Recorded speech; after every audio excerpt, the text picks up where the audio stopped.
Sports page with the Orlando Sentinel and FM 96.9 The Game's Mike the Bulldog Bianchi. On JRR. The Bulldog Sports page brought to you by Kaufman and Lind Injury Attorneys. Hello, Mike Bianchi. What is happening, gents? Man, Lake Mary last night. Little League World Series. They were up 4-0. I thought they were going to cruise to a victory. Got a little too close at the end, but Lake holds on for a 4-3 triumph over Wailuku, Hawaii last night. They were up 4-1. Just for the record, I'm the Lake Mary desk over here. I've been following the Little League World Series. They were up 4-1. I think they were up 4-0. Actually, after that home run, who hit that home run? Garrett Rohosen, I think his name is. Rohosen. I think he hit a home run in the third, I think, because I was watching. And I think it was 4-0, but double check. It's exciting, isn't it, though? Yeah. Back to Whammy Bay for the Hawaiian boys. Yeah. If Lake Mary, If they somehow battle their way out of the losers bracket, man, to become the first Florida team to ever win the Little League World Series. Now, they still have some work to do, obviously.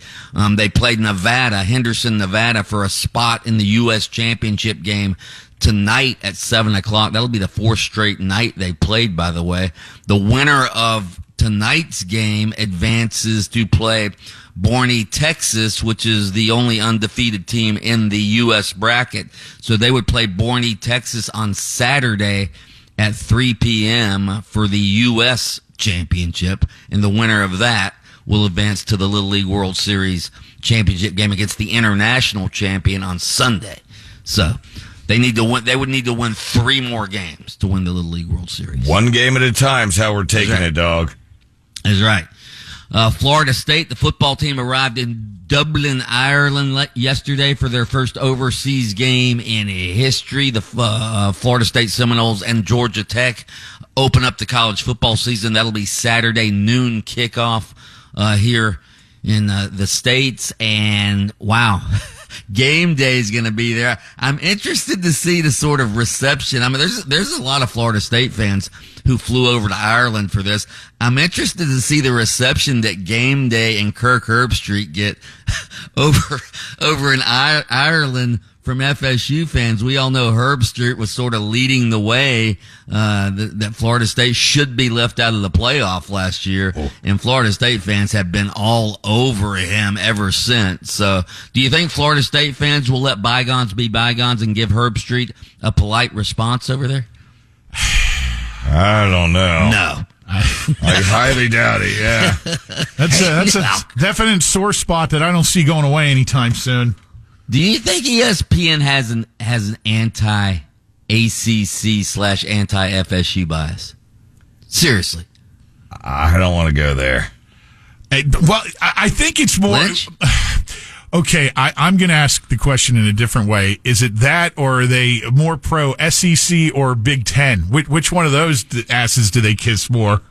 Well, first of all, the Big Ten's not even on ESPN. It doesn't matter. It does. It's still. They. I don't think ESPN as a network has. I mean, let's face it. They own the AC. ESPN owns the ACC network, so it would behoove ESPN if the ACC.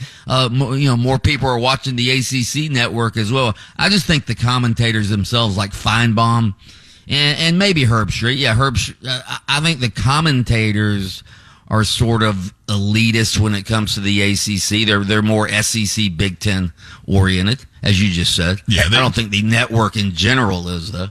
They definitely, if it was a carpool, the SEC and the Big Ten would be sitting in the front seats, and the ACC would be in the back seat, maybe even the trunk. Yeah, with people up front with the windows down. Hey, and I love the guy. Is Lee Corso making the trip?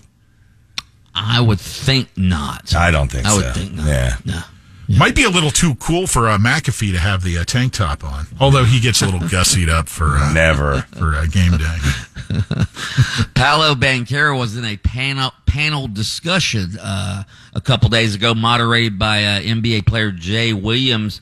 Jay Williams asked him, where does he think he will be in the next 5 years? You know what Paolo Banchero responded? What he said? I'm going to be an NBA champion and a league MVP within the next 5 years. Hopefully here. God, yeah. Hopefully not with the Lakers. Right, Yeah, we've seen this movie play out. Exactly. What else we have in sports? Speaking of the Magic, former Magic great Dwight Howard had sexual assault and battery charges against him dismissed yesterday in Georgia, Gwinnett County, Georgia, where this was a civil suit, not a criminal suit. A man accused Dwight Howard of sexually assaulting and imprisoning him, but that was thrown out yesterday. Okay. Yeah. All right. There you have it. So Dwight off the hook there. Mike the Bulldog Bianchi, host of Open Mic on AM 740 and FM 96.9 The Game.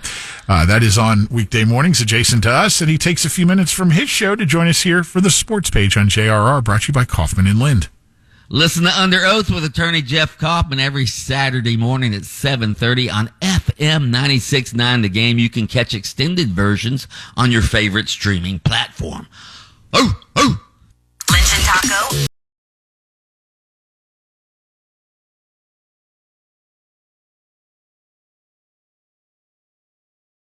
On demand. Download the iHeartRadio app.